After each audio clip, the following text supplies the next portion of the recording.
Hai orang baik, terima kasih ya selama ini telah gotong royong saat ada yang butuh bantuan melalui Kita Bisa. Dengan semangat gotong royong yang sama, kamu juga telah saling melindungi sesama anggota di program Saling Jaga. Program patungan ngumpulin dana sebelum masa sulit terjadi. Di Saling Jaga, kamu telah membantu ribuan anggota saat mereka sakit. Namun, sebagai produk inovasi, kami menghormati arahan yang diberikan untuk Saling Jaga. Walau Saling Jaga sudah undur diri, begitu banyak apresiasi yang kami terima. Terima kasih banyak untuk kitabisa.com, Kita Bisa Saling Jaga. Luar biasa banget manfaatnya. Jadi kesan saya ini nggak boleh berhenti di sini. Ini harus jadi besar. Karena itulah, kami yakin misi kebaikan ini tidak boleh berhenti. Kenalkan, Kita Jaga, perlindungan jiwa dengan semangat saling jaga.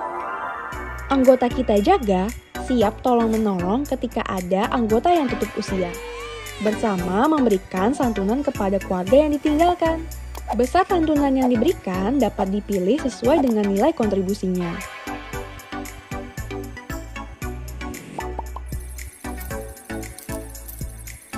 Di Kita Jaga, kamu nggak akan merasa rugi, karena kontribusimu dipakai untuk membantu saat ada anggota yang tutup usia. Kamu juga akan tahu siapa anggota lain yang telah kamu bantu.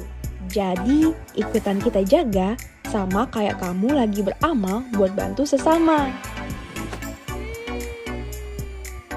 Tenang, ajukan bantuan di Kita Jaga semudah chat ke teman. Ada Kiki yang akan membantumu dan siap menjawab pertanyaan apapun darimu. Tinggal chat Kiki aja, kapanpun kamu butuh bantuan. Gak akan bikin kamu ngerasa ribet deh. Dan yang terakhir, Kita Jaga bekerja sama dengan partner produk asuransi syariah. Nah, jadi makin tenang kan? Gimana? Siap ikut Kita Jaga? Prosesnya mudah dan cepat, cukup daftar dan isi pertanyaannya semua secara digital.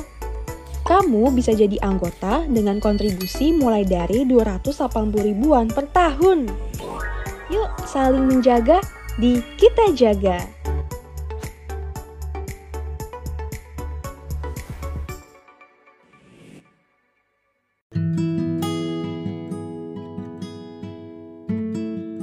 Satu pertanyaan dari Kak Sri Hidarti.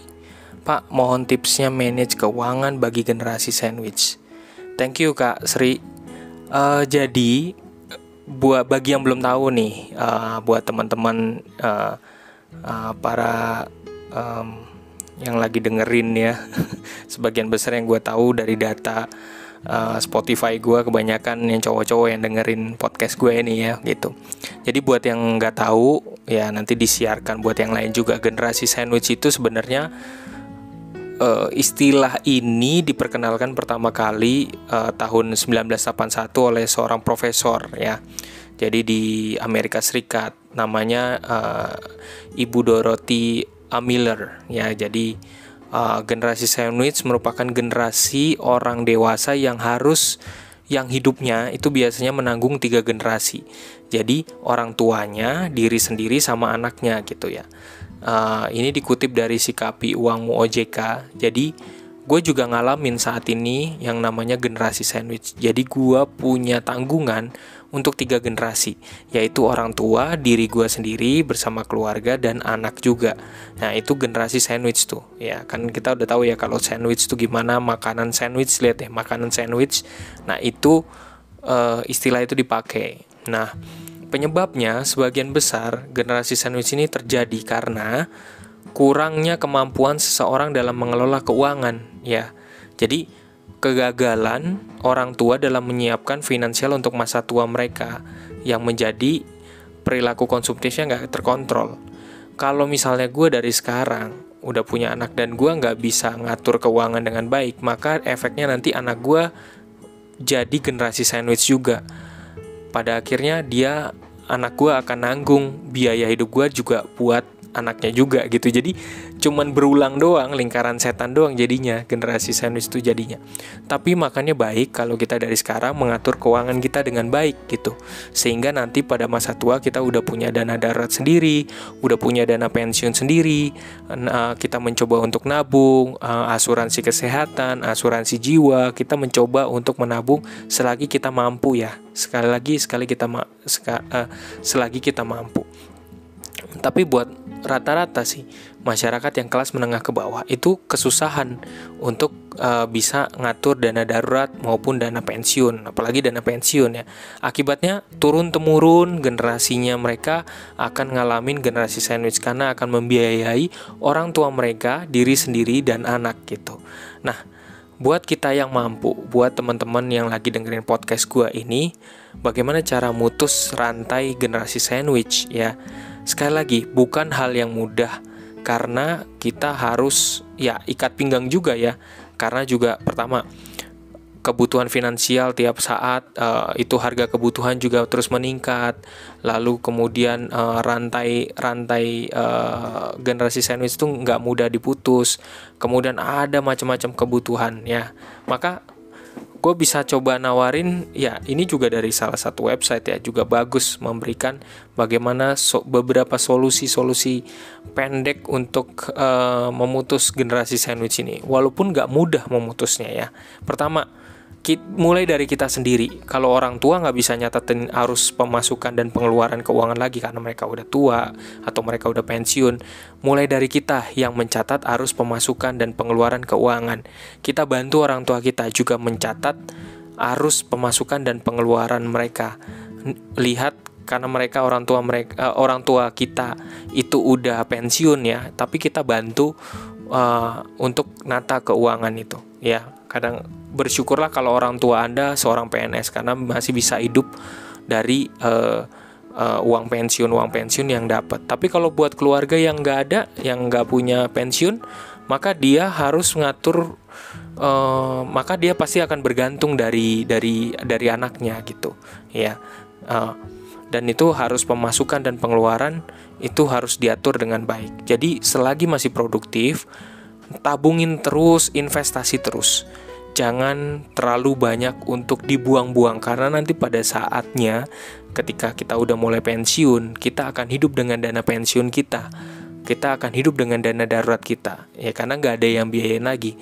Kalau kita sampai di masa tua dan kita nggak punya dana cadangan, dana darurat, maka kita akan merepotkan anak, karena kita akan berada dalam posisi, sekali lagi ya, kita akan tetap berada dalam posisi generasi sandwich. Jadi catetin keuangan, pengeluaran dan pemasukan, karena itu membuat kita disiplin, mampu membuat kita melakukan proyeksi. Kedua, kelola keuangan dengan bijak. Jadi lakukan apa yang, sekali lagi, manage uangnya untuk sesuatu yang penting, perlu dan berguna. Sekali lagi ya, jangan boros. Mentang-mentang gaji lo gede, maka lo boros. Tetap aja gaji gede itu akan mempengaruhi gaya hidup. Ujung-ujungnya nanti boros kalau kita nggak bisa kelola dengan bijak. Mau kaya, mau miskin, duitnya gajinya gede maupun kecil, lo tetap aja akan ngikutin gaya hidup. Maka baiknya diatur pengelolaan keuangan ketika lo dapat gaji misalnya. 20%-nya langsung dari 100% gaji yang lo terima, 20%-nya mau gak mau lo harus kubur untuk investasi, gak boleh dicolek sampai masa tua. 30%-nya itu lo buat siap-siap buat cadangan, 50%-nya lo pakai setiap hari. Udah, ikutin itu aturan itu.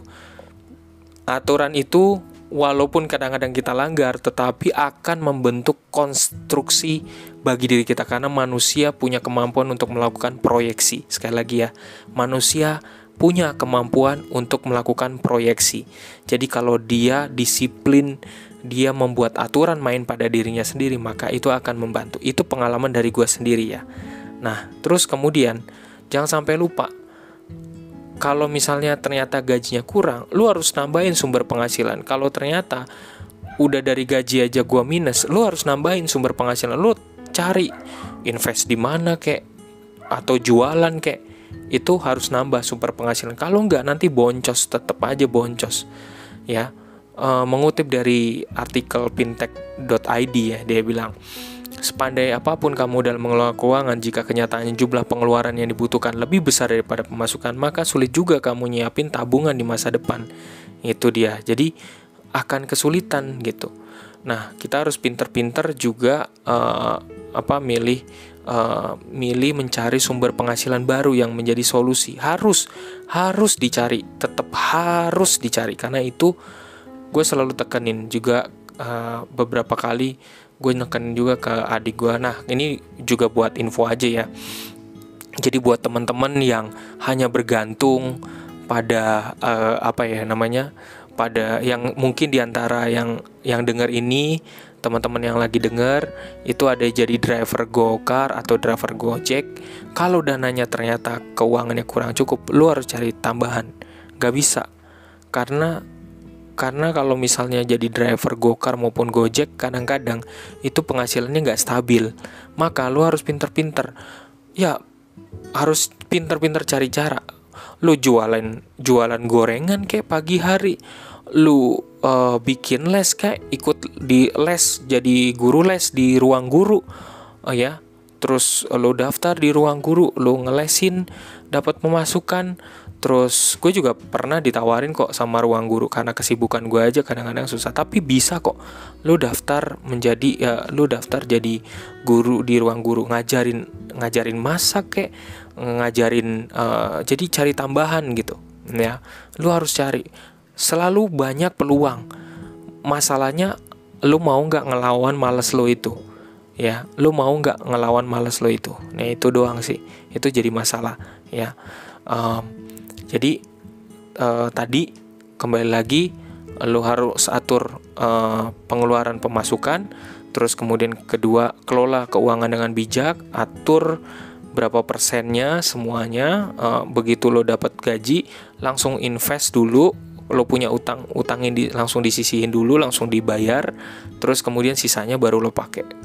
Sesulit apapun lo harus pakai dari sisanya, nggak boleh melebihi dari budget. Terakhir, lo harus cari sumber penghasilan dari manapun. Manusia itu kreatif, tergantung dari mau atau enggaknya, malas atau tidaknya. Itu aja sih. Demikian dari gua, tips dari gua.